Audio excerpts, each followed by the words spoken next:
Hi, welcome to Kelly Talks. I'm Kelly Lorraine, and I'm here to talk to you about all things spirituality. This includes life, love, tarot and oracle cards, you name it, we get into it.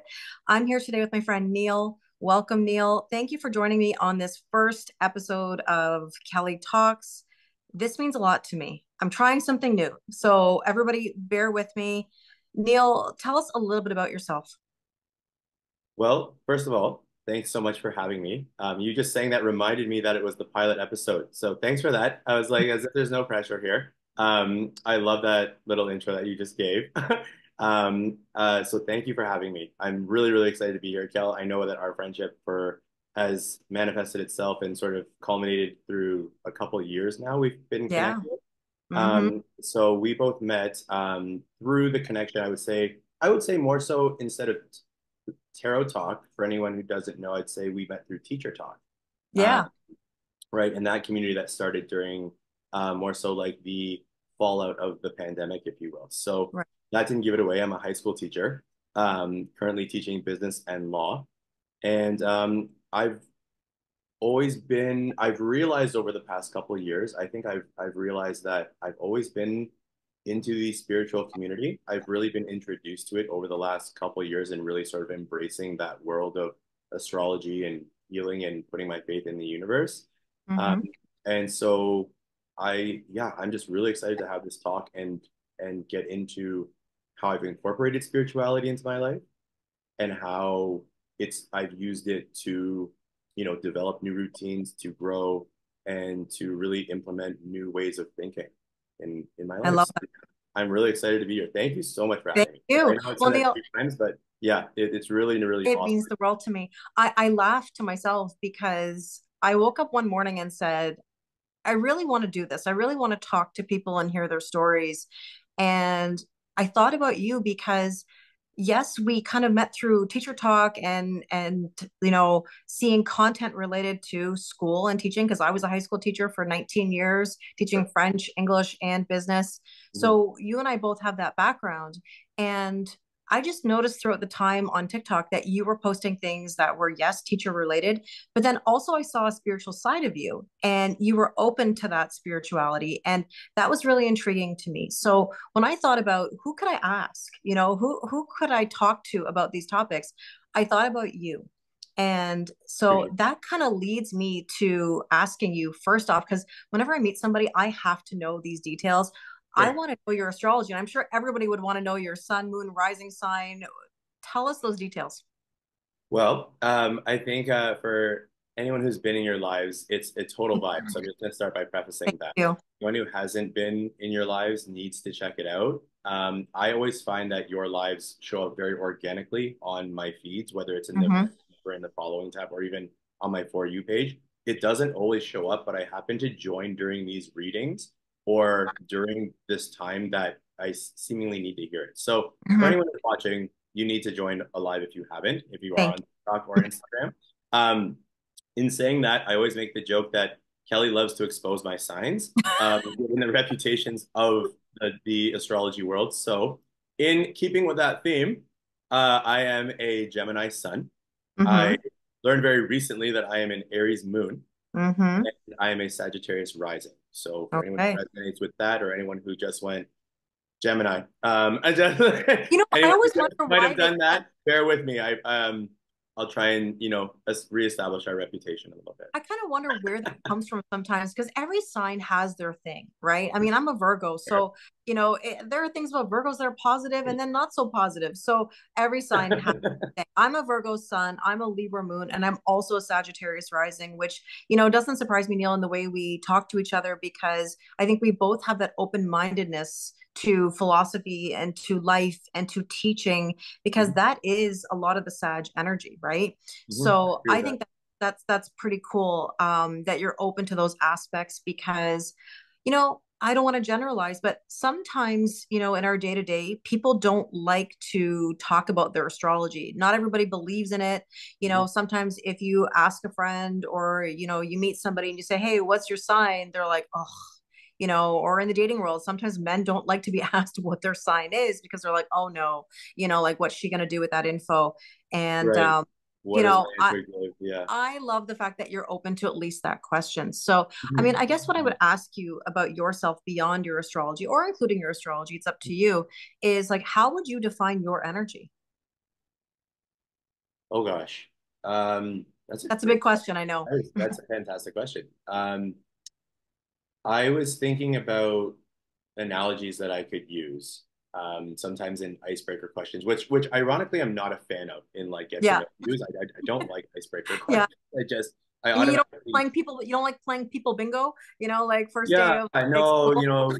say something about yourself that begins with the Yeah. letter of your name. Like, abs no, Yeah. I'm that's not my energy, and maybe that tells something about it right there. Yeah. Um, but to put it in cliche forms, just to start sort of surface level, I would say I am like the extroverted introvert. Um, Me too, I, actually. right when Yeah. and so Ambivert. you'll I think the word understand. is ambivert. I don't know if that's the true word, but I believe it's Is it ambivert. ambivert? Because Yeah. I've heard that before. And I'm always a fan of telling my students, if you're not sure, don't try and use a dollar word. So I just like that crossed my mind. I just went away from it. I was like, I'm a Yeah. little bit of both. Yeah. Yeah. Right? Like Me I'll say, too. like, don't use a dollar word when a nickel one will do. And that was what went through my head right now. Don't try and sound too smart if that's not the right word. Because right. Mhm. And so no, so we'll go with that. We're just gonna ride on that. Okay. We'll go with ambivert Perfect. for sure. Yeah, we're riding with that. Um, but I would say for those who have seen, for instance, like my online content, Hmm. they would probably get a very different, or not different, just if they took that side and ran with it and used it to define me, Right. would find that that's very much what I show just as an outward sort of positive energy. And Yes. not that once you get to know me, that positive energy and vibe goes away. Hmm. You just see a different side. And when we talk Hmm. later on about like our animal psychology test that I can't wait to talk about, Yeah. No, that was a great that's topic. where we'll come back to it. But Yeah. yeah, I tend to, I think that if people I think I get give off two different sides. So I will say that even when I did this as a psychology test, and I remember leaving the room and people were asked to describe me, and then I was asked to describe myself, right? Hmm. Just to see what the answers coincided, and perhaps what even was more aware of or unaware of. So I would say I give off a warm energy. Hmm. Most people would say that, and I think that that has helped in the classroom, that has helped in my coaching, whether it's volleyball or baseball or whatever sport. Um, but I can also give off a very intimidating presence, Hmm. because I say things very bluntly. I don't always have a the TikTok bubbly smile that I do in real life. It's Sure. not a That's your resting Aries energy. moon, by the way. I think that's your Aries moon that gives you that bluntness.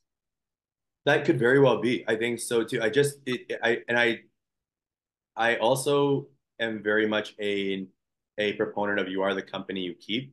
And Yes. one of my good friends, we are very, very similar. And Hmm.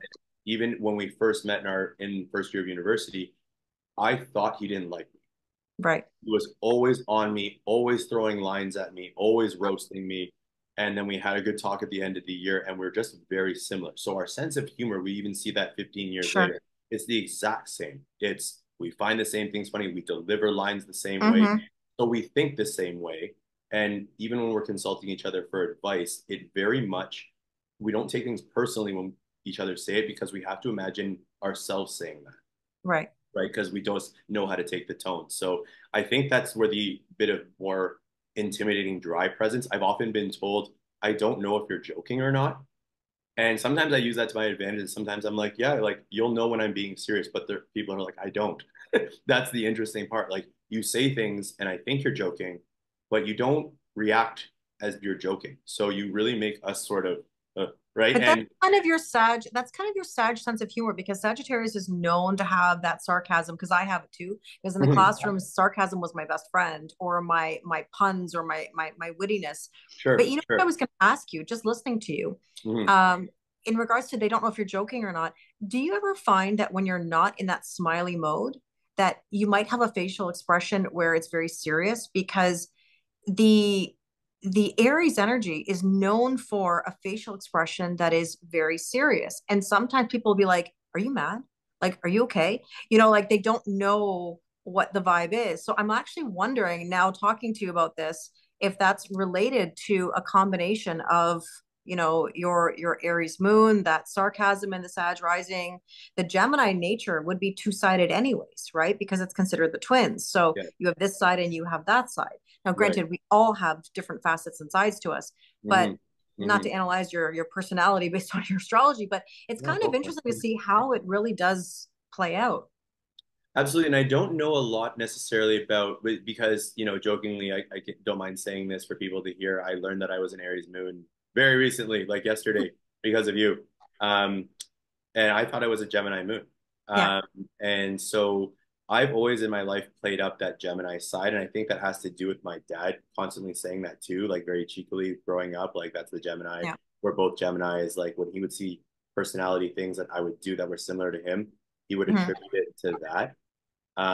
But the sarcasm and the dry wit and the sort of like you were saying, the bluntness, the way that people, it's funny you say like the whole "Are you mad? Are you okay?" Yeah. Um, I often found that sometimes hindering because of the consistent energy I put out online and then the outward energy that I would put out in our office or in the Hmm. classroom. I Right. found that, and I know I'm not the only one. I know there's a lot of people that will be able to connect to this. I couldn't be mellow without people thinking that something was wrong. And sometimes I Right. just didn't have anything to say. It was rare, but right, I didn't have anything to say. And people would be like, "Are you okay? Like, are you sad? What's wrong?" Like, Hmm. and I would just say, "I'm feeling mellow today." And they'd be like, oh, "Okay, just checking in." Because you then set an expectation of having to carry that Sure. energy all the time, or like you are that educator, like you're that spark plug, you're that Hmm. personality. Same thing in coaching. You find that I'm in, especially in my summer team, I'm the coach that yells a lot more. I say things loudly. I say things bluntly. I swear Hmm. a little more. My language is Hmm. looser. Hmm. That's my personality. So if I'm ever toned down, people think either I'm tired Or or I'm something just not wrong. interested that day. Right. And I have to reiterate, like, I'm very much observing what's going on. I just don't feel the need to be in your face today, yelling and running you into the ground because we're working. But I would describe that actually a lot more as in you just know your audience. And the reason I say that is Sure. because Yeah. I feel the same way. You Mm-hmm. know, what you see is what you get with me. The way I'm talking to you now is the way I would talk to you off camera, the way I would Sure. talk when I'm on live, when I'm with my friends or my family, in a classroom, if I didn't already say that. But I also know what my line is or my boundary is. So, for Mm-hmm. example, I'm not going to go and swear in my classroom. I'm not going to go and say things that, I know are inappropriate because I know my audience. If I'm on Absolutely. TikTok or Yeah. Instagram Live, I know that there are certain guidelines within the community that I have to abide by. Now, if I'm on a Mm-hmm. full moon spicy Zoom and I'm showing, cards that I can't show on TikTok and Instagram, then there's a different side or a different sense of humor that comes out. But it's all about knowing your audience or the people that you're around. And when you're at work, you're going to be more professional, I would assume, right? So you're not necessarily going to have the same side that you may have elsewhere.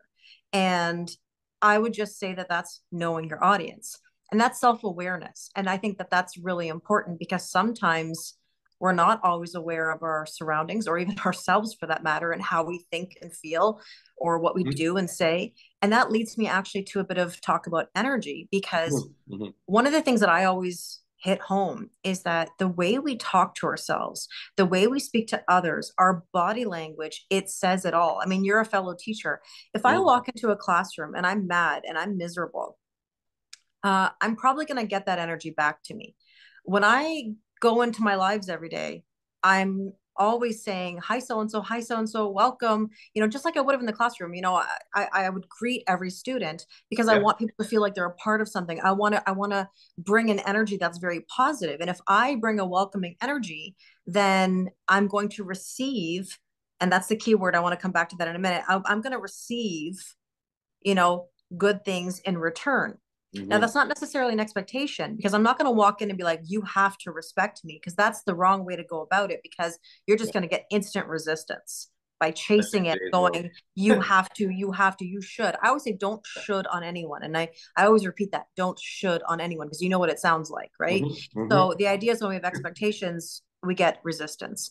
But Especially I in always, today's world, right? Like it's yeah, very much I mean, this is not a knock on kids today. This is not a yes, knock. This is not sure. a chance for two educators to go on a bashing spree. Absolutely not.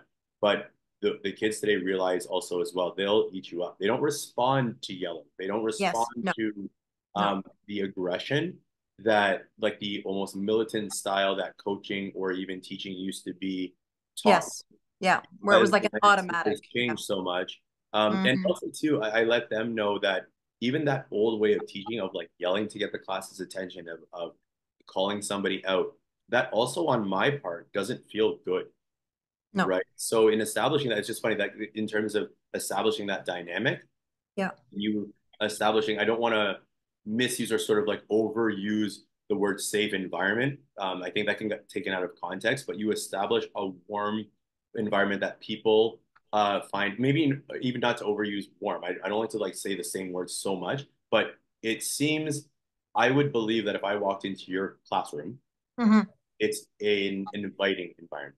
It's right, somewhere where I want to be for the next 75 to 80 minutes. right. That's what I think I would describe it. Like it's, Well, you would create a very inviting environment and harmonized with that warmth, with that approachability, with that feeling like you are somebody in your classroom. That's the energy I get from I you. appreciate that. That's how And you would a lot of have. people say that to me in regards to my online live, live Mhm. stream. Mhm. That's It's believable. that they Yeah. feel like they're in a safe place or that they can connect with people. I'm very lucky, I don't really have trolls that come in. I mean, that can happen every now and again, but Sure. really for the most part, my energy doesn't invite it. It didn't invite it in a classroom either. I didn't have classroom management issues. Now, that doesn't mean I didn't have tough situations to deal with or students where I really had to pick my battles.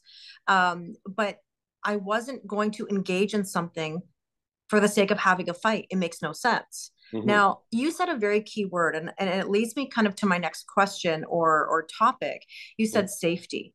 Hmm. And when I heard that, I was already in the mindset of masculine and feminine energy. And, we talk about this topic all the time in general. Like, I mean, you and I have Hmm. had this conversation. I've talked about it in my live streams. Like, well, I continually do every single day. I talk about it in videos. It's a part of my daily life, and everybody's. They just don't always realize what that means.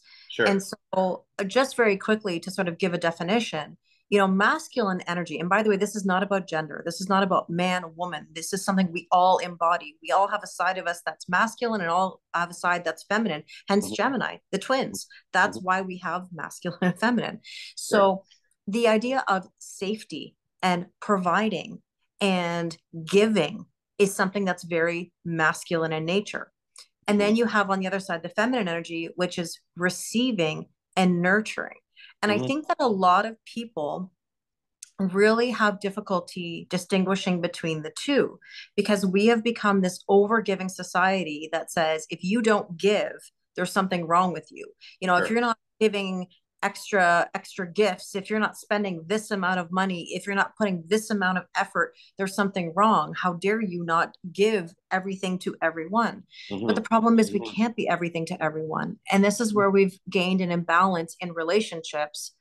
Now, again, to clarify, I'm not saying this is about man, woman, gender roles of the 50s. It's more about a balance within ourselves. Hmm. And so, how do you feel about this dilemma? Like, were you always aware of this, or is this something that has sort of just surfaced for you? In terms of my awareness of Of spirituality, yes, as in like masculine and feminine energies within your daily life, how yeah, you operate, people you've dated, even your own family dynamics. you ask really good questions, and they're always provoking layered answers. So I'm gonna contextualize my answer. Okay. Okay. I think that when you talk about family dynamics, um, my awareness of masculine, feminine energy had always been my introduction, I guess, to those. Hmm. Being, I say, like being an 80s baby and 90s kid, my introduction to the idea of masculine, feminine even before the idea of like energies and sort of the essence that somebody brings or their character.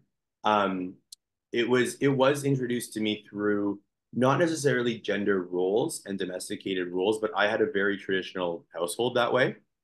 Um, so the idea of seeing active energies versus receiving and seeing how that worked in a parental dynamic, seeing Hmm. the way my parents operated growing up, you saw a pretty good balance of the active versus the receiving. Now, at the same time, when my parents maybe got into a disagreement, um, you saw my mom's masculine active energies come out. So I feel that overall, and I don't want to psychoanalyze my parents too much, but that Hmm. that I just noticed that it was harder for my mother to receive love because she was a very giving nature. Now she's a Right. Cancer by on her chart, so Right. I don't know if that means anything, but she's known to Yeah. be. Overgiver to the max. Overgiver to I the was just max. going to say Yeah. she's known to be an Yeah. overgiver, Yeah. and known to, and even in the little subtleties of like when she provides options for dinner, the overgiving of like, or you can have this, or you can have this, or you can have this, and you're like, I'm good, Yeah. I'm more than content right now with what's being offered, right? But that's just in her nature, right? So you used to see sometimes the wanting to wear many hats, and it's not a fault or anything, but wanting to do almost too much. And then you would see the balance of my father come in and just say, "Hey, like it's all right. You have, I'm here too, right?" Like Right. And the that's the establishment providing and the the reassurance comfort that and the there's safety. support. Yes, yes, Exactly. and I love that. That's yeah.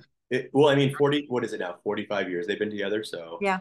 and they are definition, I could not say like they are the definition of united front. So growing up, Right. that's a whole different conversation, but Yes. one that 100% influenced how I approach relationships. And Right. we've talked about, you kind of seek out traits in partners that are familiar, whether it's subconsciously or consciously. More Yes. subconsciously, we seek out what's familiar. So I feel that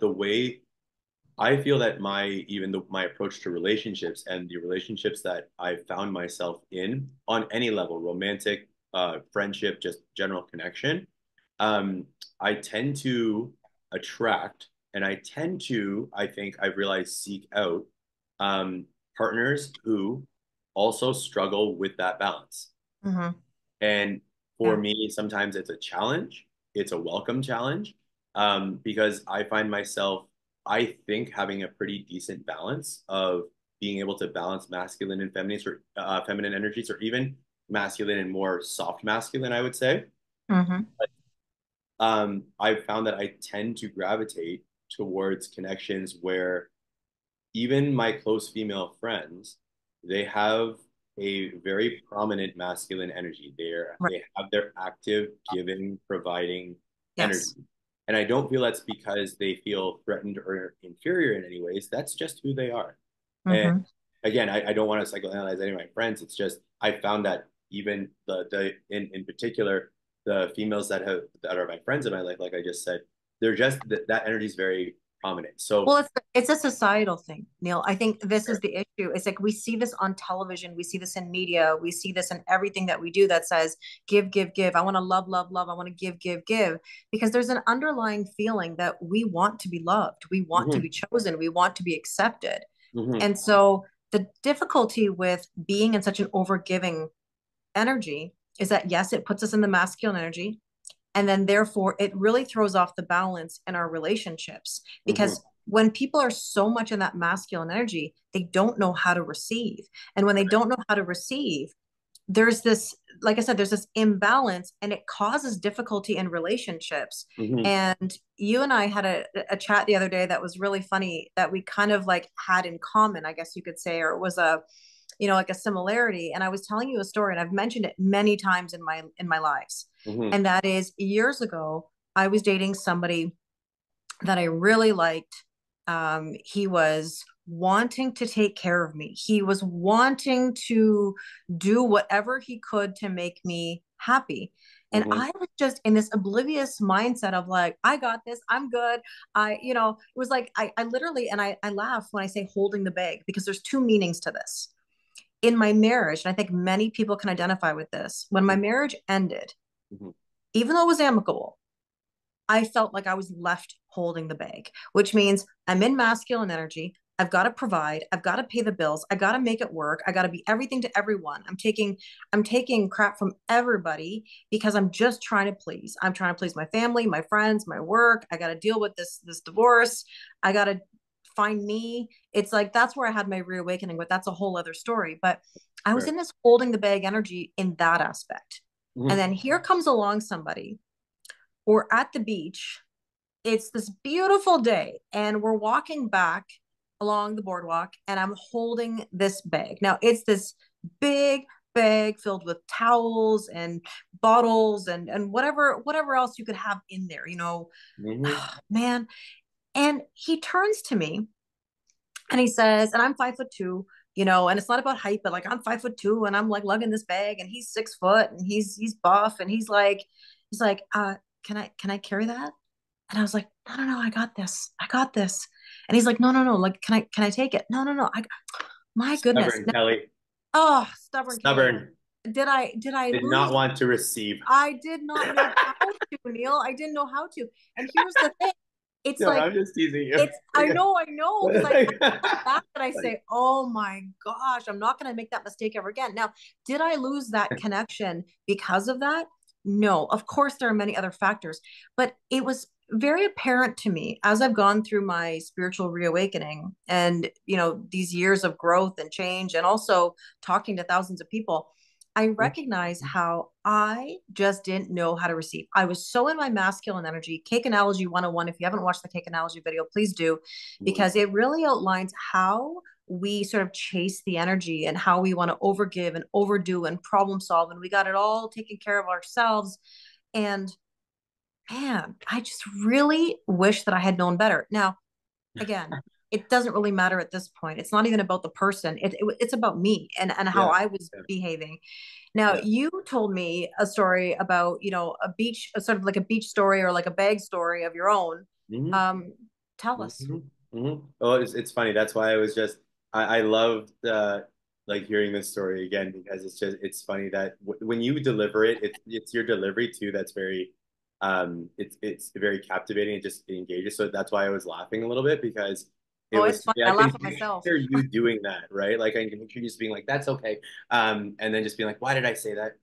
Like this bag Yeah. is heavy Oh, and uncomfortable. totally. This is ridiculous. But no, I had so that the story that I have is when I went to the beach with a friend, and there's we this connects to the story, I guess, of my mind kind of swirls out everywhere, but I'll try and contextualize it and keep it organized.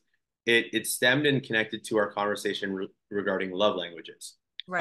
how we express affection, how we show it, and then how we receive it. And one of our conversations had to do with sometimes we show the way we expect to receive, and Yes. that can create a whole thing. It Uh, causes but problems big it time. causes problems, Yeah. absolutely, right? In this case, fortunately, that wasn't the case. But I just noticed that now this is not credit to myself. I think that I've taken this notion and run with it.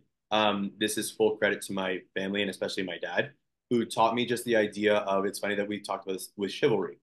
Hmm. And I've been very fortunate that the relationships that I've been in, the connections that I've made, the chivalry has never been, knock wood, it's never been um, interpreted as chauvinistic or Right. trying to establish dominance or trying to do that. Right. And I think that also helps with my energy. I don't always necessarily give off a threatening energy, right? So I think again, I think that that helps a little bit in terms of like my approach. But getting back to this beach story, I I noticed that we had our beach chairs and we had bags and we had speakers and we were just going to sit and relax. That was our idea of relaxing for the day.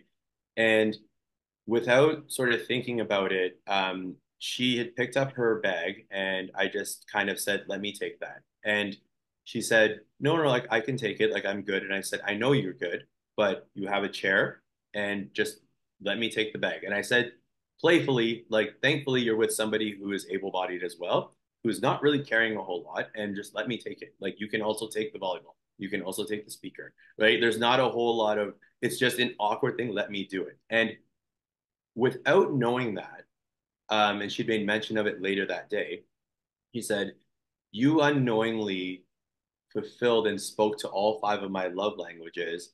And in particular, it was capped off when you took the Mm-hmm. bag, right?" Mm-hmm. And so I thought that that was very heartwarming to hear. Yeah. Um, but at the same time, if she had been a little more resistant, I might, just being me, would have played it up a little bit more to still sort of, in a way, not win that argument or win that like resistance, but just been Mm-hmm. like, trust me, like, and play it off. I think I can get away sometimes with being like, even when you were telling that story, and I was just like, stubborn, Kelly, like, sort of what I'm getting at, right? I So was I stubborn. I was. use like that tone even with her, and I just be like, God, stop being so, like, I would smile and just be like, stop being so stubborn, like, let me do my thing. And it was welcomed. But there's that natural resistance because, like I said, in connections, recent or relationships or whatever I've had, whatever I seem to have attracted is a balance, is there's a strong presence of masculine energy, of active energy, of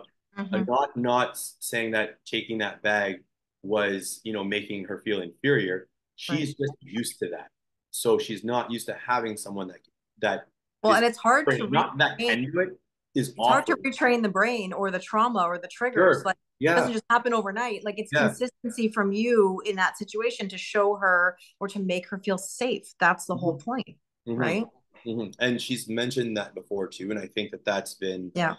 very, very again, it weighs on my mind in the best way of saying, Mm-hmm. you know, I feel that also my ways of showing and appreciating, and showing my love through my love languages, or just showing my affection, for lack of better words, that's also in my eyes being received in the way I need it to be received. Right.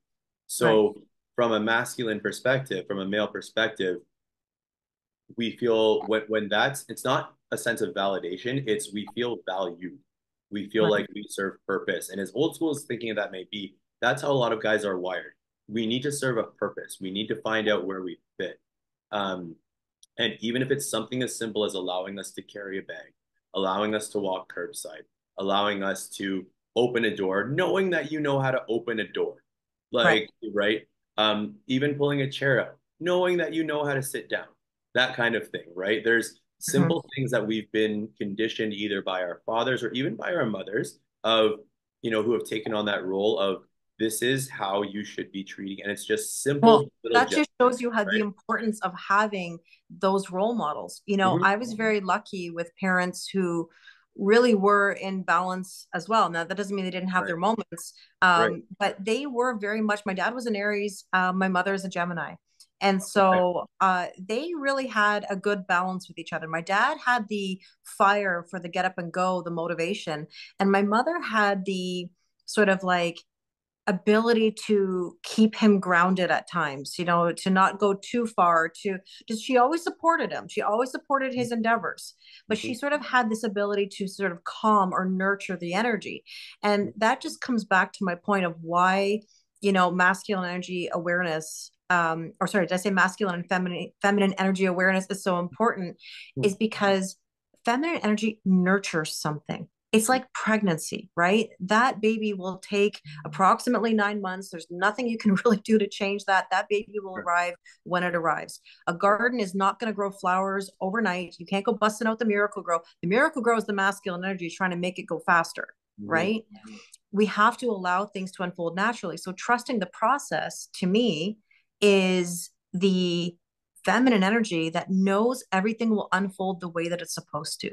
Hmm. Now, the masculine energy takes action, right? And takes the lead. So, feminine energy leads in the spiritual, in the 5D, masculine energy leads in the 3D. And that's why typically you will find feminine energy 10 steps ahead of a masculine. And this is why it's important to understand that we were once all in that position. We once were all 10 steps behind. And so, therefore, we are learning the lessons, we're implementing that knowledge and allowing it to align, Sure, right? sure. So, this is something that's very hard for people, again, because we're taught to overgive, overdo, and problem solve. And in regards to, a masculine, when they want to problem solve or they want to like process something, they Mhm. need that time to do so. Mhm. If I come rushing in and go, can I do this? Can I do this? Can I help you? Can I? Da, da, da, da, da. Okay, you can offer, but you can't push that Mhm. on a man that's thinking about how to do this, that, or whatever.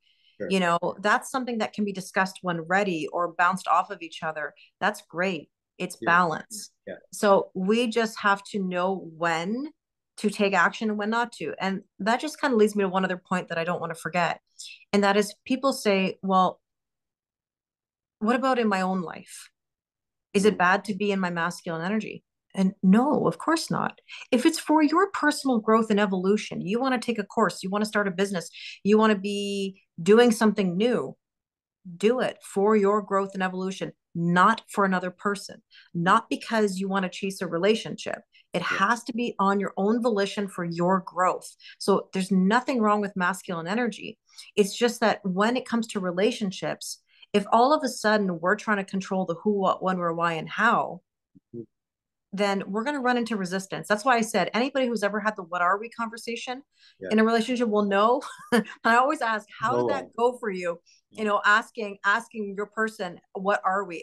It's never resulted in anything positive on my end. All it did was it put me into a masculine energy and resistance.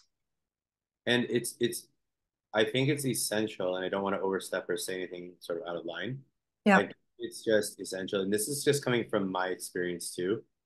Um, because of the experiences that partners and ex-partners have had in the past, I've noticed that in relationships where it's impacted me the most, for better or for worse, Mm-hmm. they've had trouble uh, operating in a feminine energy at all. Right. And that's not to fault them. That's No, on what they've been through in life absolutely. and how it's shaped them. But you could see very much at one point that partners and myself were at very much one time in alignment with and Mm-hmm. harmonized with those energies, and when they were opposed and when we were misaligned, Right. and when those energies were being received and then dismissed, and that resulted then in feelings of conversations, and Yes. it results in communication issues. And again, it's those two alike magnetic energies that then end up opposing each other. You're not in alignment anymore. Right. You Nothing you're saying is being received, and vice versa. You don't then have this space to receive, because if you're always in your, if you're always forced into one energy in a dynamic, Yeah. you're then never really you're never experiencing that balance, right? So Right. so I found I've been in relationships where, again, I'm not faulting them, I'm not perfect by any Right. means, but from what I could quote unquote control versus what I couldn't, it was not harmony. There was no Mm-hmm. alignment towards the end of how we make this dynamic work, and Right. how we can make our energies more of a balance of giving and receiving. There was none of that, and so therefore, like, if I've encountered partners who, I've encountered partners who didn't operate in a feminine energy at all, at all, Mm-hmm. at all. So in a way, it did back me into a corner of having to Yeah. operate in that soft masculine slash feminine energy, Right. because there's no balance, there's no counter at all then. Well, So you're right. It's like this, right? Like you said, it's a there's polarity. no, Feminism, yeah, there is no harmony. There's no way of blending these two energies together to see what is created. It's always that, yeah, I always, get. and that's what got frustrating. Yeah. Yeah, no, you said that very well. And something else I wanted to point out, going back to the what are we conversation, Mhm. by no means would I ever say just sit and wait for somebody to tell you, Sure. like it'll be very clear within a certain amount of time whether this is going to go forward or whether this is not. Because people will always tell you, they will show you and they will tell you. The question is, are we listening? Mhm. One of the things that I regretted about my earlier dating days post separation and divorce is Right. that I didn't always listen when the person told me. Like when they said, Kelly, I can't give. I don't have the capacity. Nothing good can come of this. It was nothing to do with whether they loved me or wanted me. Never the issue. It's never about love. I don't want to say Tina Turner, what's love got to do with it? But like, really, love has nothing to do with it. It Sure. has to do with one's capacity. Hmm. So if someone is sitting in a position where you're waiting, you're Hmm. constantly waiting, you don't have clarity, then it's up to us to be in that masculine energy for our own personal growth and evolution. Hmm. Hmm. Do you know what I mean? So that's the key there. Now, the second thing that I wanted to say about what you just said is really what happens when people get backed into a corner, it becomes self preservation.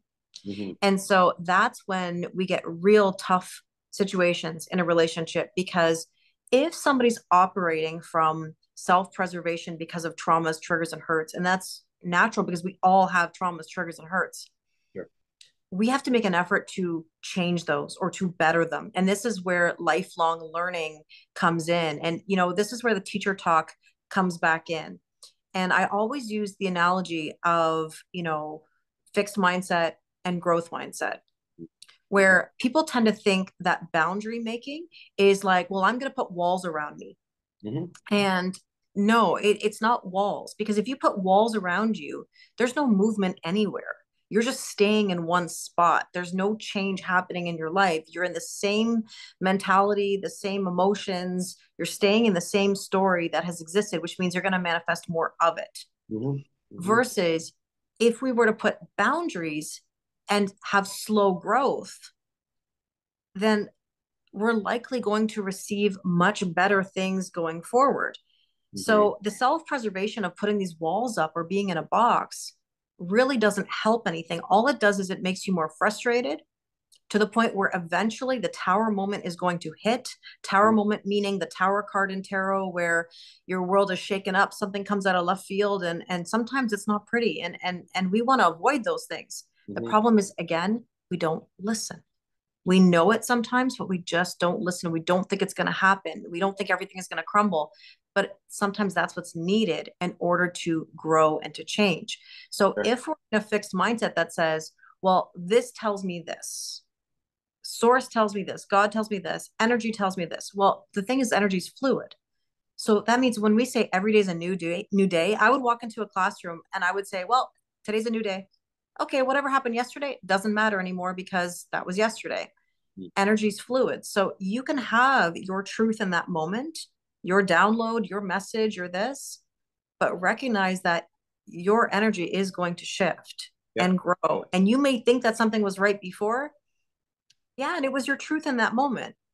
But Hmm. Hmm. now you may realize something different, just like I did. I just said, I sat there holding my bag, at the beach, and now I wouldn't do that. I've Hmm. learned my lesson. I've checked my work. I've taken accountability for the fact that I was in that situation, Absolutely. Okay. So Yeah. I look at it very much in a teacher mindset or in a classroom mindset of I want growth, I want change. But that's scary for people, because it's the unknown. That's where I think we get Unfamiliar, right? really stuck. Yeah. And it goes against everything that we subconsciously choose, right? Right. Again, we gravitate towards what's familiar, and we gravitate towards what if, right? And we spoke about that even yesterday during like our Yeah. casual Yeah. talk, about the idea of wanting to step into the unknown, but like nothing changes if nothing changes. And I don't want to use like Right. not cliche quips or anything, but just the idea of even you transitioning from career in making Yeah. that jump. It's it's a matter of yes, time and place and alignment do have things to do with it, but there's also quote unquote never a perfect time to do anything, No. right? You No. just have to do it. And there are ways that you can learn lessons without, but like I go back to our teaching philosophies of I reiterate to my students, you are going to fail a lot more times than you are going to succeed in life. That's life, right? But what you do with those failures, if one plus one is never going to equal three, and you keep writing three, that also says something about your mindset. Yes. One plus one is not going to equal three. So you can think that and you can approach life like that, but just be prepared to fight battles that are exponentially harder because you refuse to see any different way of thinking. Right. No. So, and I think that translates again to how we approach careers, how we approach our relationships, obviously, Yes. but how we approach each new connection and what you want out of those new connections. Right.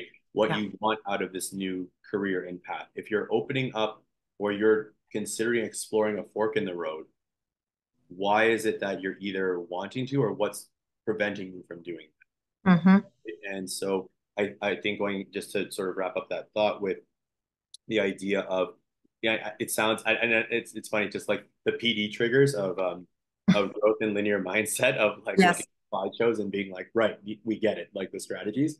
I'm just putting myself back in a staff meeting right now. Yeah. But like, yeah, it's so true though, and when you can apply it outside a classroom and you realize how relevant it is, sure, you have those buzzwords and they're super relevant, but Right. I also think And they it's change all the time, by the the way. The key. buzzwords change: fixed mindset, linear mindset. We've heard every There'll be word. something else in 10 years. Yeah. And we'll be like, We've heard right, every word that was your imaginable. fixed mindset. That was Yeah. Yeah. right. That's just rebranded now. Like this is what it's, but it's so true. Yeah. I fully agree with that balance. And I think also too, though, it goes back. There was one point I wanted to connect to quickly. I'm trying to think of what even like you were saying, because we do talk about a lot, but Mm-hmm. the idea of like balance and equal giving and receiving in terms of those energies and how basically like my point has to do with I the example I was thinking about was even with my parents and watching their dynamic, right? And my father sometimes trying to be overly helpful. Mm-hmm. And just my mom at one point. Now I hate using this example because it's so old school, like it's painting Yeah. such an old school optics Yes. picture. But like my mom is a homemaker. So she Right. sold her business when I was born and she's Mm-hmm. a full-time mom. So the example that I'm setting up in the environment is she cooks, she makes all the Right. meals, but Right. she loves her organization. Things need to be a certain way, and we That's a very respect that. Cancerian thing, Neil. Very Like, yeah, Cancerian. Yeah. I don't like Yeah. things being thrown out of harmony. In even though I'm just setting up the environment. It's the kitchen, right? But I remember this is it's probably the most prominent because it's where I used to hear them bicker the most. And a lot of times it was my dad going into the kitchen and wanting to help because he was just kind of relaxing. He didn't cook, but he was not against like helping out around the house. He Right. was not domesticated that way. And so he would often go into the kitchen, you'd Right. hear a little conversation, or he would try and just do things that were helpful. And you would Mm-hmm. just hear, like, would you just let me, like, can you just go Yeah. back to Yeah. the family room? And he would be like, all right, but like it was that whole like, oh, whatever, like that happened. Yeah. Like I tried to help, but it's like she doesn't want that. Like that's not, it's not like you're actually hindering her process right now. Right. Like Right. she's in her element, she's got a way of doing things. Believe it or not, she knows what she's doing. Mm-hmm. Let me do my thing. Like that was the tone of just Yes. like Yes. it was the harshness of I can appreciate what you're doing, but you Right. are really not helping me right now. Right. And Yeah. he would take it a little bit personal, but then realize like, yeah, sometimes it's time and place. Like Yes. you can help and you serve a purpose, but like that's not your domain. Well, And my mom's there's a time and really a good at place. what she does. So There's a time and a place for everything. I always used to say, like, I'm a boss lady when I go to work. I don't always want to be when I come home. sure. I make decisions all day in a leadership role when I was teaching, that when I came home, I wanted to feel relief, or I wanted to have somebody on my back, or somebody who could, help me in that aspect, where it would give like a break to my brain, I guess you could say, or I would almost say like it would allow me to just go, like have a deep breath. I always think of like Waiting to Exhale, like the old movie, where it's like you can Yep. just let go. And Mhm. it's okay, like I said, to be in that energy. But at the Mhm. same time, it's okay to be in other energy too. It doesn't mean that you're being like submissive, or that it's not about that. It's about Sure. just feeling taken care of, just the way you would take care of others, Mhm. without the expectations, of course. We don't want the expectations of, if I do this for you, you have to do this for me. It's not about that. We're not keeping score. It's the idea that there are going to be days when I need this, there are days when you need that. And, you know, I think we just all need a little bit of awareness in that regard. And so, let me give you a very quick example before we talk about the psychology test, because I really loved that, when we did talk about it. And But the time of year, you so know, I'm this question is I'm an amazing. ex- I'm an example right now of taking initiative or action to do something different. I'm always a believer in reinventing myself or challenging myself, because that does bring me growth. So I love doing my tarot readings. I love going live. I love doing my card readings on YouTube. I think what this brings me is an opportunity to Mhm. use my masculine and feminine energies in different ways. Mhm. I take Mhm. action by trying something new. We're talking today. I was reviewing Oracle cards the other day. I did a Kelly Talks video talking about my story. So Yeah. those are things where I'm saying, you know what? I'm going to be more vulnerable and I'm going to take a risk and I'm going to see what happens when I do this. On the flip side, there's feminine energy here too, because feminine energy is creativity. It's about sparking new thoughts, new ideas. That could be anything to anyone. That could be art, that could be dance, that could be music. For Yeah. me, this just happens to be, us talking right now. I'm very big on passion projects. I used to do them in my classrooms all the time. Mhm. And inquiry based learning is great because it's trial and error. Neil and I got together and talked. We thought we were going to film, Yeah. we thought we were going to do this. And then we It all of a was sudden hit failing like, and it wasn't. and it didn't happen because we had like computer glitches. We had moments of like, okay, but hold on a second. And then it just like, like there were these things where it was like, okay, this is not the right timing, but it was trial and error. No harm, no foul. We made it and we learned by doing. And so I just wanted to point that out, how important that is to our own growth and evolution. So I want to model that to other people, that it's okay to try new things. You don't have to be afraid. There are people who will support you along the way. And by the way, if they don't, they're not your people, and that's okay. That's why growth is important, to find your soul tribe, to find your people. Absolutely. Um, One thing to now, connect that though, Kel, one thing to connect that is yeah, yeah. it's like if you ever need, and I laugh about this all the time, if you ever need a reminder of the growth of even your content, for anyone who's watching this or anyone who makes content, if you make TikToks, if you make Reels, if you make YouTube content, Hmm. and you've been doing it for a while and you've been refining your content and things like that, we often forget. Go back and look at your earlier ones and how awful they, quote unquote, awful they. I laugh at my very first Oh video. my God. Oh my Like gosh, I know. my older, and I get that again, for anyone who might come across my TikTok page, they see a very cheeky, winky, dancy version. Like it wouldn't match necessarily the vibe that you're seeing here. It's not Right. that it's not authentic, but I even think about now how I've refined and not use these effects and use filters more effectively, or even humor, and found sort of my niche. But I go back to like 2021 during the pandemic and using all Hmm. these ridiculous effects, and I'm like, at one point I was like, how come people aren't watching my content? And then I look at the video, I'm like, oh, that's why. Like, ew. Like, what was I thinking? Yeah, Like, yeah, putting that out there. And that's the trial and error. That's yeah. the going through the lumps of like, that didn't work. Like, the amount of times that as a coach in a volleyball game, where we set a strategy and we said, this is our plan for this next set of plays. And the amount of times I've looked at my coach and my co-coach and just been like, well, like, Yeah, didn't work at all. Like, yeah, whoa, like that was what were we thinking on that? Why did we think that was gonna work? Like, it's yeah. just, and it's, but hey, it's 1 point, it's 2 points, it's like redraw it up. Like we always just go, like the amount of times we've That's said that hindsight. didn't work, like my goodness, is astronomical. And it's the learning. It's if you're afraid to It is. do that, you're just thinking like, well, no wonder your team doesn't succeed. No wonder your team doesn't is scared to try new things. Yeah. Same type of No, thing I with I creations. love it. It's a You're great example. It really is. And that's why we're doing what we do, Neil. I mean, this is we're always trying to bring new energy into our lives. And all we can do is see what happens. We cross that bridge when we get there. But that again, like I said, that's hindsight. Like you thought that would work, it didn't work. But what do I always say? Knowledge is power. But what you do with that knowledge is even more powerful. You learn a lesson. Now you implement that into something else. Mhm. Otherwise, we continue to do the same old, same old.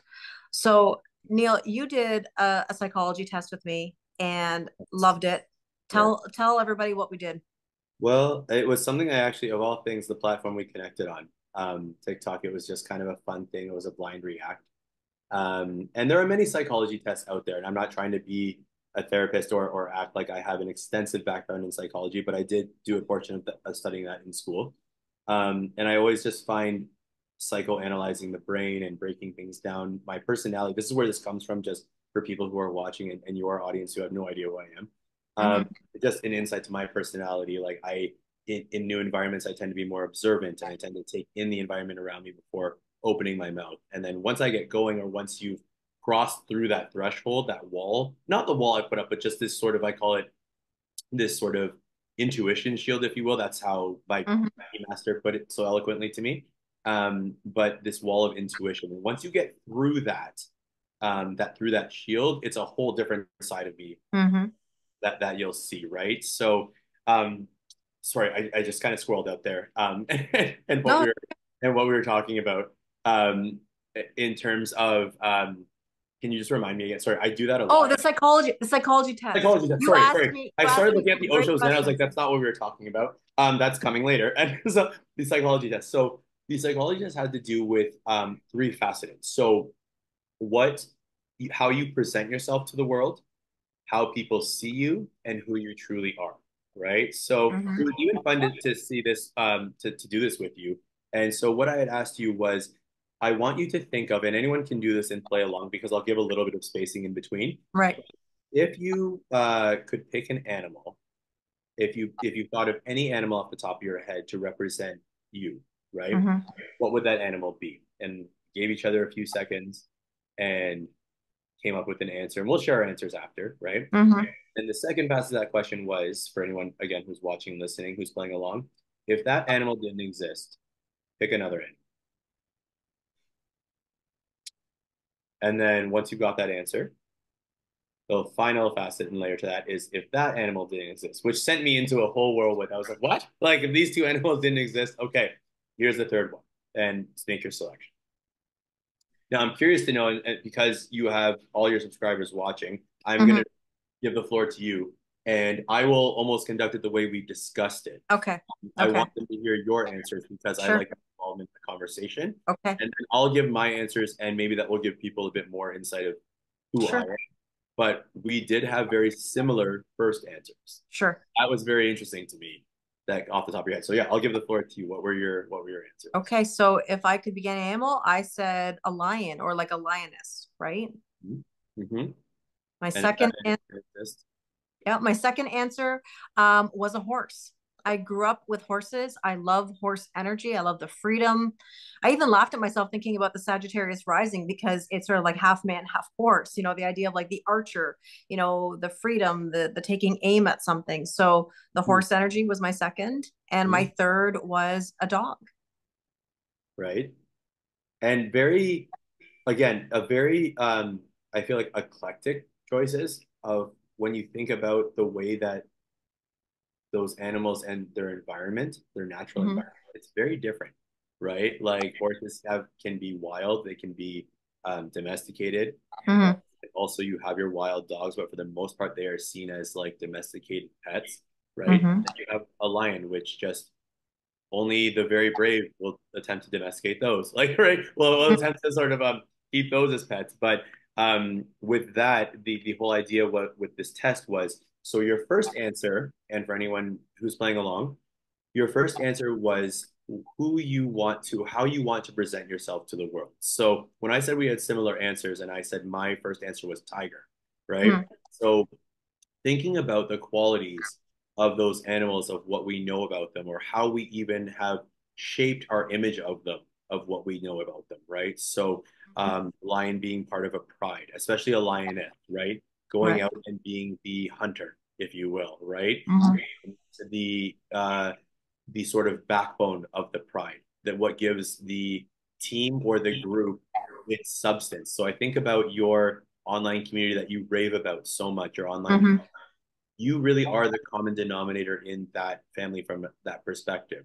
So a lot of the backbone, a lot of that spine feeling and that role comes from you, right? Without Right. you, there's not that as like the live doesn't exist. Without you, a lot of the online family that you've created doesn't exist. The full moon zooms and the energy created doesn't exist. So it's a lot of that strong presence, right? Everyone knows when a lion is around, right? Hmm. That kind of Yeah. thing. On the flip side, I said tiger because I feel again that when I think about a tiger, it's more independent. You don't see them running with a pride, even though my environment has been dictated by team. I grew up in team sports. I collaborate with teachers.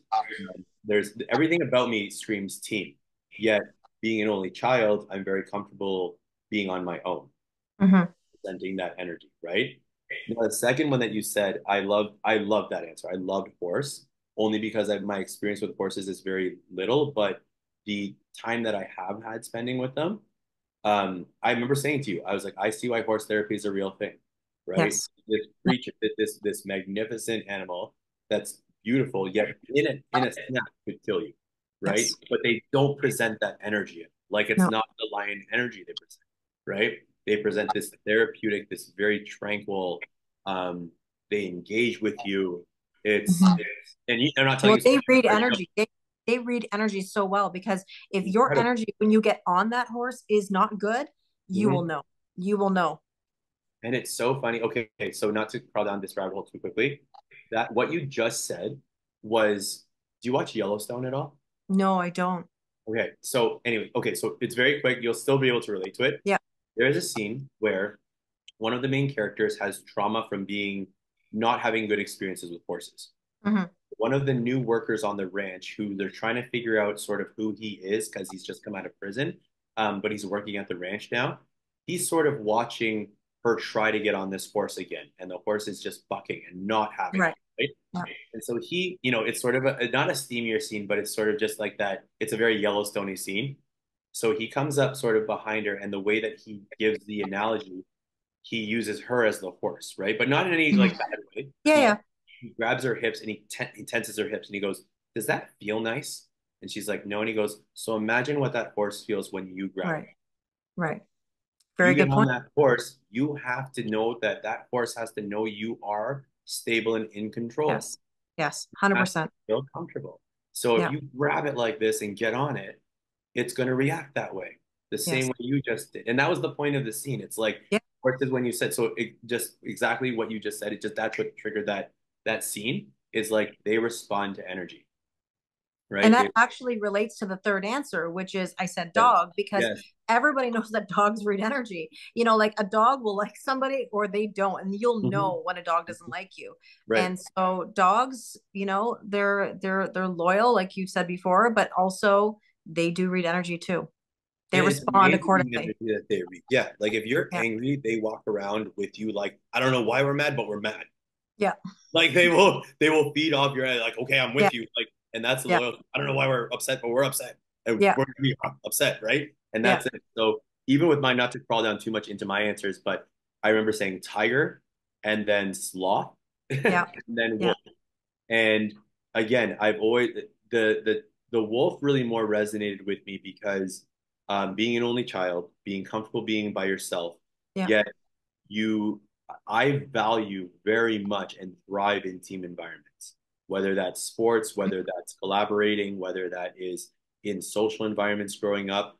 I very much like to be part of a pack. It's very much that mentality is ingrained into me. Hmm. But I'm also, again, I say this, and I say it not in a not so articulate way, so I'm not going to say it here. But I don't mess with a lot of people. Right. You have to. I'm okay with the sloth image. I'm okay with that sort of relaxed, maybe don't know if there's much to him beyond what you see online. I'm okay with that because if you bother to go further and cross through that wall or that shield, you'll Hmm. get a whole new side that you never saw. Right. And that I think has always been there, but it's more like it's a very select crowd that gets to see that side. And Right. I'm okay with that. Like I'm okay with being that sort of seeing as that aloof, winky, like Sure. blowing Yeah. kisses to the camera, whatever. Like cool, right? There's a lot of people that, or sorry, there's not a lot. There's a very select few that get to cross through that and see it, and that's where you see that a bit more lone wolf, like Well, but I'm oriented. going to add something to that Yeah. because the imagery of a wolf or a white wolf, because it's in many of the card decks that I have, is actually about trusting your inner knowing. It's an inner confidence. It's knowing that you're more powerful than you even realize. Mhm. And so that is a lovely energy to be in because, even though I said dog, dog and wolf are very similar in a lot of ways. I Mhm. always say that I trust myself. That is the one thing that I have always had. I have this gift from the earliest of age that says I can look at the bigger picture and understand why people do what they do. Even if I don't agree with it, I Sure. can trust. I can trust to look at the bigger picture and keep myself in check. I Sure. know I know my inner self. I Mm, trust myself. mm, And so that leads me actually to really kind of our last question to sort of like, tie all this up. yeah. And it's a very deep question. Cool. And Neil, Neil and I talked about it a little bit. And I I'm thought just gonna about that ask it, 4 in the Neil. morning. 4 in the morning, Neil had a moment and pulled out his journal to write some notes. Yeah, Neil, I love this question so much. Neil, who shuffles your cards? And just as a reminder, you don't have to do this, but when your book comes out, yeah, I will definitely be buying a copy with the title. That is, it's such a phenomenal question. And I humorously pointed out before we started this whole thing, like I woke up at, 4 o'clock in the morning and Mhm. I've had a real issue with sometimes having these really fun, good ideas where I think they're great ideas late at night and then I don't write them down. And Right. even the struggle of like getting out of bed and like coming to my desk to like physically write this out, not even put it in my phone, physically write out pages worth of answers of like, it's such an interesting question. And the analogy that I'm going to relate, I remember when you said this, I said, it's going to take you in a direction maybe where you'll be like, that's where we're going with this, right? And so Mhm. I was excited for this question, not because I also knew that means that we're almost done. I was like, like, but at the same time, it's so who shuffles your cards? And I connect that to one thing I want to preface that with is we talked about, or you spoke about the idea of in relationships making boundaries. Right. And I think there's a very fine line between making boundaries, which I am all for. That's not where this point is going. But there's a very fine line between making boundaries and wanting too much control that we spoke about. And whether or not people can agree with that or not, that's totally fine. But there's more to that I'm going to explain. But I think that sometimes those two concepts can intertwine itself not in a good way. Right. Um, by setting too many boundaries and going the extreme of anything is Right. anything is bad. But Hmm. by sometimes setting too many boundaries and not allowing yourself to have life unfold in front of you naturally and sometimes take you in a direction you didn't see coming. That can also relate to this idea of, again, like control and the whole what are we? I need to know. I need to be like set in what I want in life rather than I've realized more recently, in addition to making boundaries in terms of what you're comfortable and uncomfortable with, there has to be an element where you just say, let's trust the universe again. We spoke Right. about that yesterday. I Yes. didn't know necessarily that I was labeling it that, but I've always had that mentality of just like Right. everything's going to be all right. You work hard, you've got an education, you conduct Yes. yourself in a good way. You are Yes. not perfect, but you're a good person. Things are going to work out, right? So, in the idea of shuffling cards, to me, it's it relates to the concept of control, right? So, when I first thought about that question, the easy answer for me in everything that I've reflected on over the last few years, and I even say since post pandemic, it's easy for me to say I shuffle my cards. Mhm. But if we're relating it to whether it's tarot or when I think cards, I think of a game. So I think of the analogy of a casino, Mhm. right? Right. We are so much about perhaps under this notion that like I shuffle my cards, I decide my own fate, I decide my path, this and that. But that goes against everything that we're conditioned to believe, Right. for better or for worse. We're taught to play the hand that we're dealt. Right. And in any card game, in any game of life, if life is a card game, whenever there's actual stakes on the line, you are very rarely, even in a poker game with friends with no professional dealer, you are once in every 8 turns in quote unquote control of those cards. Right. The bottom line is, oh, this is just my opinion, people can No, disagree, you're right. Hmm. but we are not in control. We don't shuffle our own cards. Hmm. Society shuffles our cards for us. Right. And I think that, or I shouldn't say society and social expectations are one Hmm. of the many dealers that take shifts and come Right. to our table. So when we talk about shuffling cards, we are in control of how we play the hand. 100%. I agree with you. We don't shuffle our own cards. I think anybody who says that is a little bit under the delulu. Yeah. I think that we cannot care to a point what society thinks. We can ignore haters and we can quote unquote call the bluff. But we don't get to shuffle our own hand and then hold our cards to our chest and then decide what to do with it. We don't get all of those options. It's not like that's not the way it works. Right. We are given a hand and we decide to call and go along with it, raise the stakes and take a risk, or fold. Right. And we're often taught in this metaphorical game, don't fold. What do you have to lose by just staying where you are? Right. Right? If you try something new and you go, that didn't work, you've lost nothing. You try out Right. for the team and you don't make it, you didn't make it anyway in the first place. You not Right. going to try out, it's a no anyway. Right? Right. You applying for a job, it's a no anyway until it's officially not offered to you.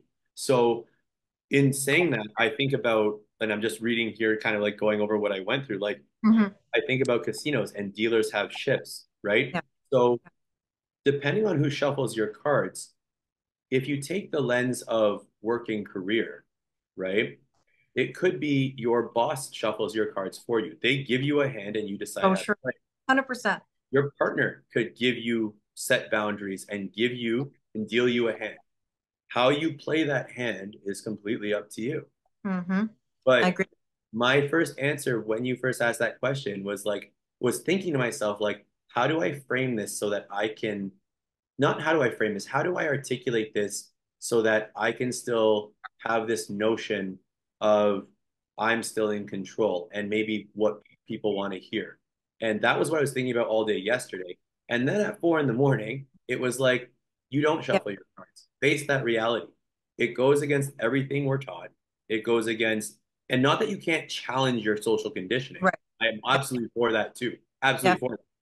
However, there is a line of I even connect. This might not connect right away. And I against my squirrel brain, I don't like the word destiny, Hmm. and it comes from a sports commercial, Right. of all things. It had to do with Team Canada, and it was the point it was making. I'm not anti-destiny or anti-fate, but it's true. When it comes to working hard and when it comes to making decisions and when it comes to allowing the universe to take control, right? You do have an element of control. But some of the lines in those commercials were like, Destiny doesn't wake up at 5:30 to go to the ring. Right. Destiny doesn't stay late to lift weights. Destiny, with 5 seconds left on the clock, Destiny panics. And Right. it's so true. That's the part where you can control your growth, your outcome. If you decide to stay in the gym later than everyone else, you are going to see that down Hmm. the road. You've made that decision to do that, right? Hmm. That's something you're in control of. But in life, again, it could be friends dictating and dealing your cards. It could be life expectations. It could be the haters. It could be Yes. partner. It could be new connections dealing you a new hand. A new dealer is Wow. going to come in. I We're, love what we, you just we said. don't shuffle our own cards as much as, and I don't want to be sort of a downer, No, but we no, don't. you're not. You're not being a We downer, and I'll don't. tell you why. There's two things that I want to say about that. One, my mother's a Gemini, and I'm giggling to myself as I'm hearing you say this because my mother taught me a lesson very early in life. And she said, Kelly, ask yourself, are you ever free? Are we ever free? She said, everybody, when they're young, wants to grow up. We want to be adults because we think that when we hit 18, that suddenly we're going to be adults making decisions and having all this freedom to do whatever we want. And she said, oh, yeah. Okay, well, you have a boss. You have a partner who's going to tell you what to do. Your boss is going to tell you what to do. Your friends are going to tell you what to do. Your coworkers are going to tell you what to do. Your students are going to tell you what to do. You have a dog, you have a cat. Well, that cat's definitely going to tell you what to do.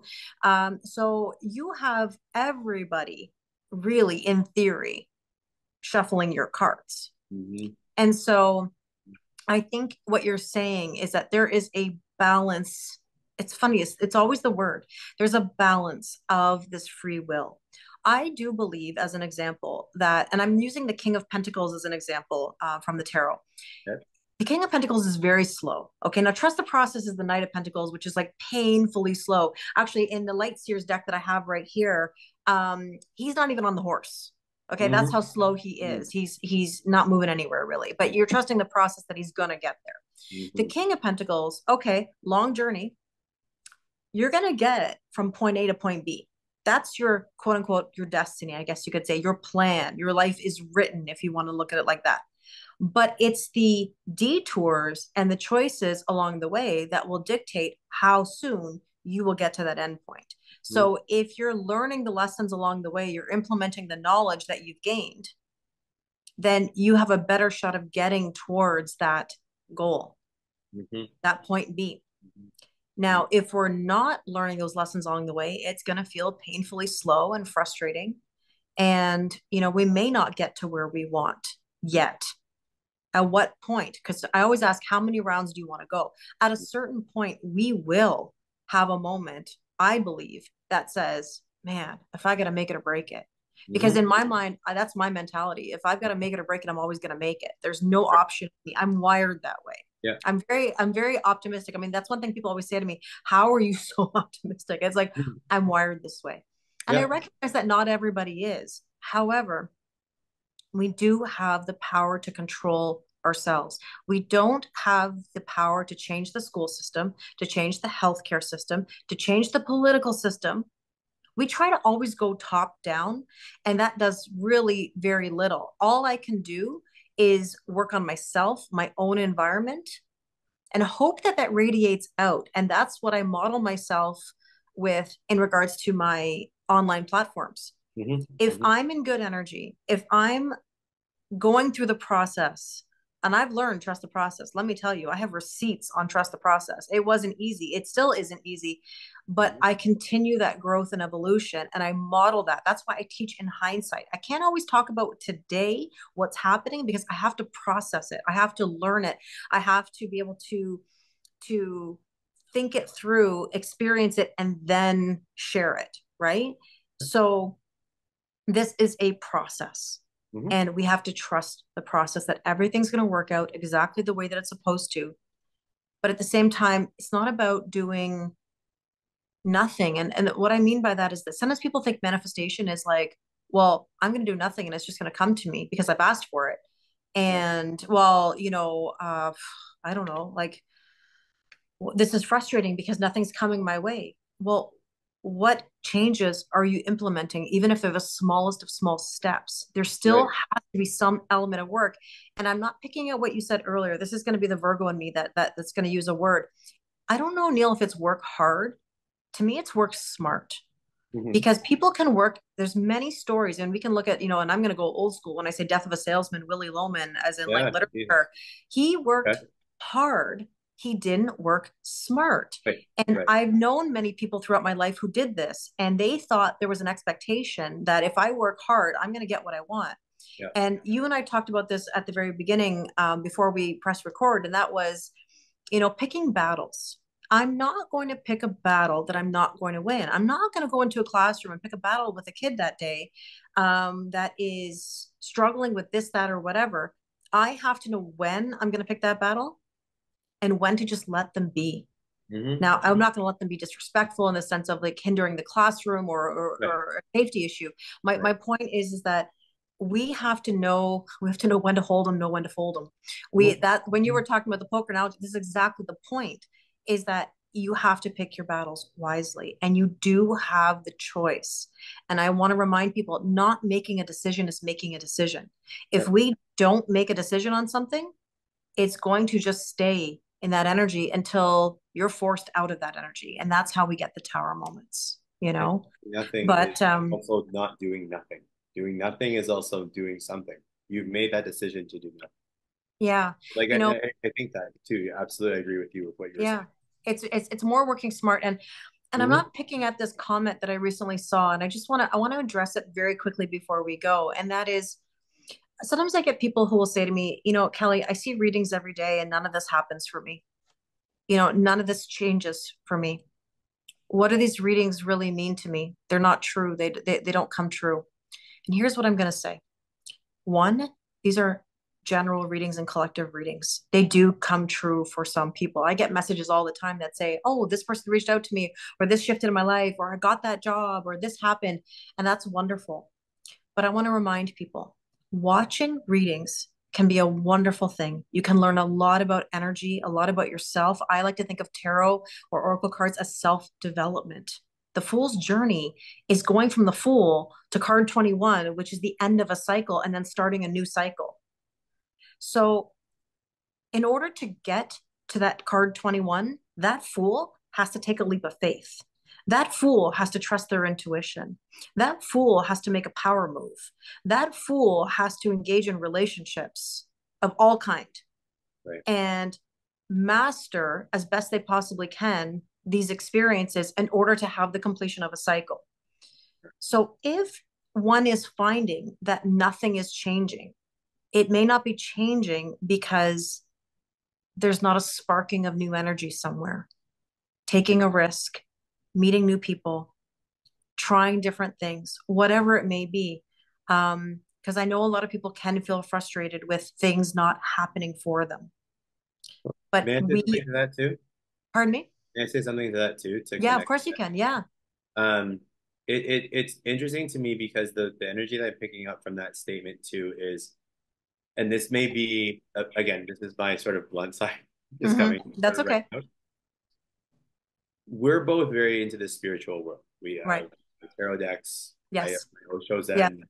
We have different approaches to how we even create the narrative Yes. or like pick the narrative of the issue that we're dealing with. Yeah.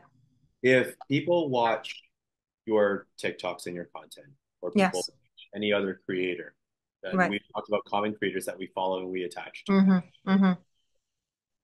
I think that with anything, but specifically relating to tarot, if people are of the mindset of, oh, the universe sent me this video on my algorithm because it's got to relate to me.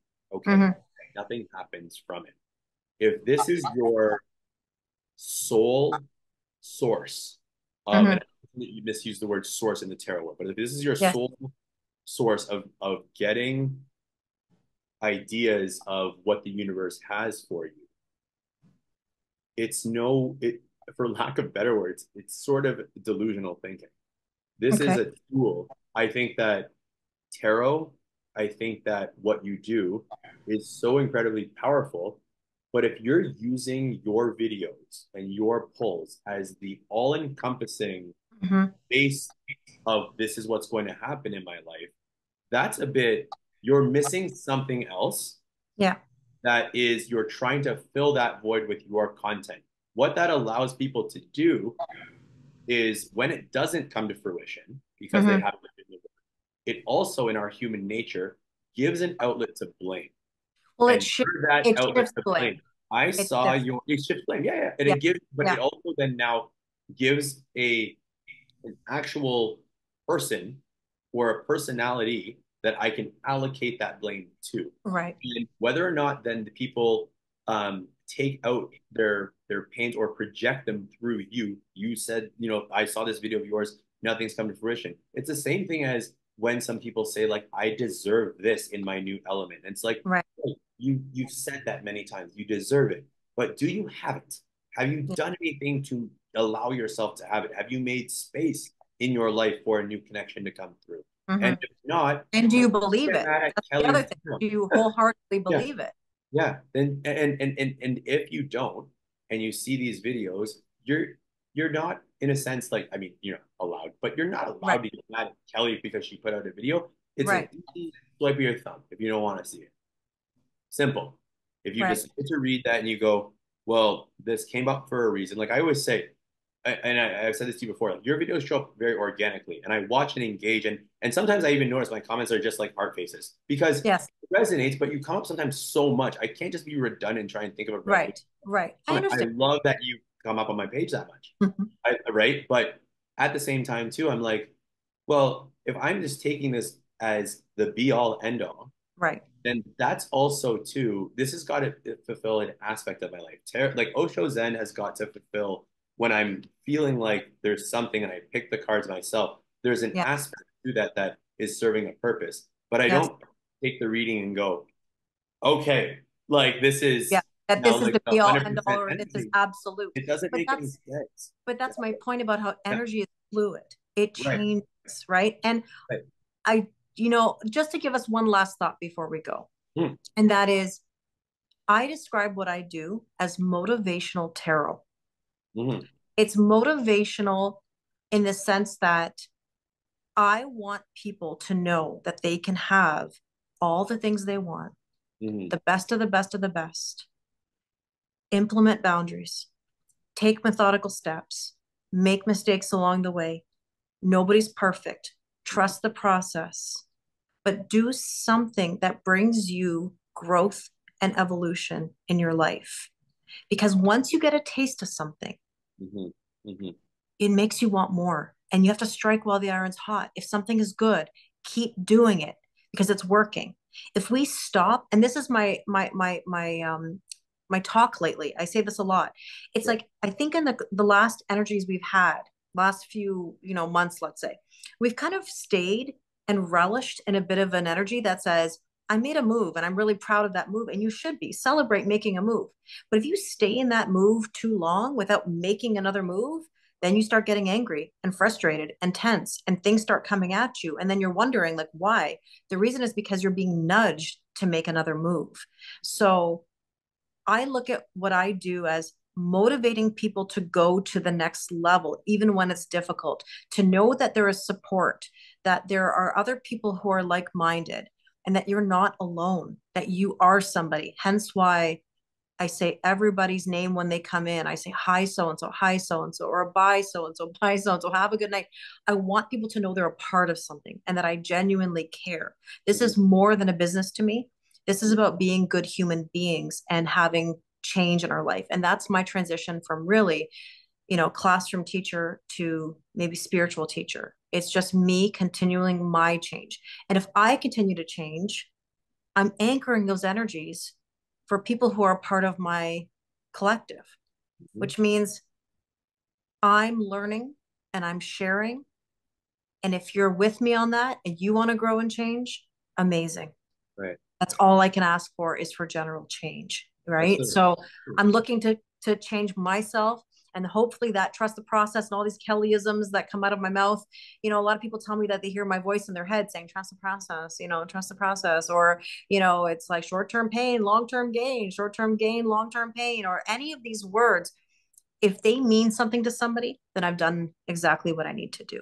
So, Neil, thank you so much for being with me. As always, I feel like we could talk about a million things, I have a feeling but we will. I have a feeling I that think so too. I have a feeling that this won't be hopefully the last time we have a discussion because we can.